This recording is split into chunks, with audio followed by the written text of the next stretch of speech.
গতকালের ঢাকা উত্তরার milestone school and কলেজের বিমান বিধ্বস্তের ঘটনার জন্য গভীর সমবেদনা প্রকাশ করছি। এর জন্য গোটা দেশবাসী স্তব্ধ, গভীরভাবে মর্মাহত, কান্নার স্রোত বয়ে যাচ্ছে। কিন্তু আমার প্রশ্ন হলো, বিমানবাহীর কর্মকর্তার প্রতি, আপনারা কেন ফিটনেসবিহীন এমন ত্রুটিযুক্ত বিমান প্রশিক্ষণের জন্য সিলেক্ট করেছেন?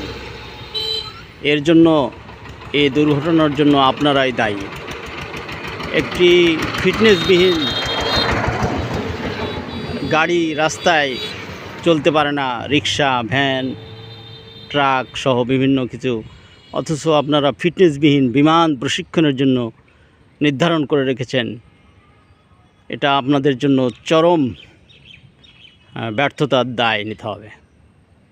আমি সবাইকে গভীর সমবেদনা আবারও জানাচ্ছি এবং এর জন্য সুষ্ঠু তদন্তের জন্য আহ্বান করছি, এবং এরকম ত্রুটিযুক্ত ফিটনেসবিহীন বিমান কখনোই আর যেন ব্যবহার না করা হয়।